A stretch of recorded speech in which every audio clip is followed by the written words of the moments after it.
Hi friends, ನಮ್ಮ ಸ್ವರಾಜ್ ಕನ್ನಡ ಚಾನಲ್ಗೆ subscribe ಆಗಲು ಕೆಳಗಿರುವ ಸಬ್ಸ್ಕ್ರೈಬ್ ಬಟನನ್ನು ಪ್ರೆಸ್ ಮಾಡಿ ಮತ್ತು ದೈನಂದಿನ ಅಪ್ಡೇಟ್ಸ್ಗಳಿಗಾಗಿ ಕೆಳಗಿರೋ ಬೆಲ್ ಬಟನನ್ನು ಪ್ರೆಸ್ ಮಾಡಿ.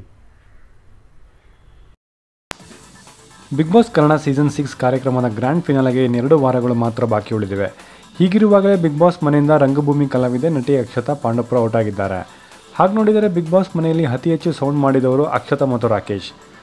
ಇವರಿಬ್ಬರಿನ ಇಂಟೆನ್ಸ್ ಫ್ರೆಂಡ್ಶಿಪ್ ಬಿಗ್ ಬಾಸ್ ಮನೆಯಲ್ಲಿ ಅಂತೆಕಂತೆಗಳಿಗೆ ಆಹಾರವಾಗಿತ್ತು. ಸಾಲದಕ್ಕೆ ಸೋಷಿಯಲ್ ಮೀಡಿಯಾದಲ್ಲಿ ಸಿಕ್ಕಾಪಟ್ಟೆ ಚರ್ಚೆಗೂ ಗ್ರಾಸವಾಗಿತ್ತು. ಮೊದಲ 50 ದಿನಗಳು ಅಕ್ಷತಾ ಮತ್ತು ರಾಕೇಶ್ ಅತಿ ಹೆಚ್ಚು ಎನಿಸುವಷ್ಟು ಆತ್ಮೀಯವಾಗಿದ್ದರು. ಆದರೆ ರಾಕೇಶ್ರಿಂದ ದೂರ ಇರು ಎಂಬ ಸಂದೇಶ ಅಕ್ಷತಾ ತಾಯಿಯಿಂದ ಬಂದ ಮೇಲೆ ಇಬ್ಬರ ನಡುವೆ ಬಿರುಕು ಮೂಡಿತು. ಕಿತ್ತಾಡುವುದು, ಕ್ಷಮೆ ಕೇಳುವುದು, ಪ್ಯಾಚಪ್ ಆಗುವುದು ಇದನ್ನೇ ಮತ್ತೆ ಮತ್ತೆ ರಿಪೀಟ್ ಮಾಡುತ್ತಿದ್ದ ಅಕ್ಷತಾ ರಾಕೇಶ್ ಅಧ್ಯಾಯ ಕಡೆಗೂ ಬಿಗ್ ಬಾಸ್ ಕಾರ್ಯಕ್ರಮದಲ್ಲಿ ಮುಕ್ತಾಯಗೊಂಡಿದೆ.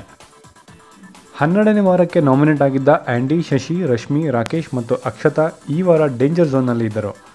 ಇತರರಿಗೆ ಹೋಲಿಸಿದರೆ ಅಕ್ಷತಾಗೆ ವೀಕ್ಷಕರ ಬೆಂಬಲ ಕಮ್ಮಿ ಸಿಕ್ಕಿದೆ. ಹೀಗಾಗಿ ಅಕ್ಷತಾ ಎಲಿಮಿನೇಟ್ ಆಗಿದ್ದಾರೆ.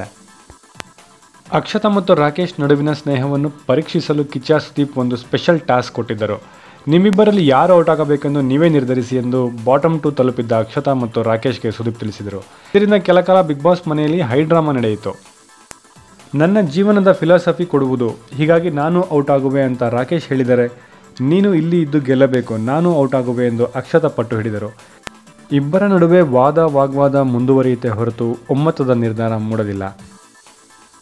ರಾಕೇಶ್ ಅಕ್ಷತಾ ನಡುವಿನ ಹೈ ಡ್ರಾಮಾ ಮುಗಿಯದ ಕಾರಣ ಓಟ್ ಆಧಾರದ ಮೇಲೆ ಕಮ್ಮಿ ಮತಗಳನ್ನು ಪಡೆದವರು ಅಕ್ಷತಾ ಪಾಂಡವಪುರ ಎಂದು ಸುದೀಪ್ ಹೇಳ್ತಾರೆ.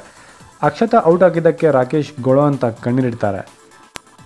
ಸೊ ನೋಡಿದ್ರಲ್ಲ ಸ್ನೇಹಿತರೆ, ಅಕ್ಷತಾ ಪಾಂಡವಪುರ ಅವರು ಮನೆಯಿಂದ ಹೊರಗಡೆ ಬರುವಾಗ ಏನೇನೋ ಡ್ರಾಮಾ ನಡೆದಿದೆ ಅಂತ.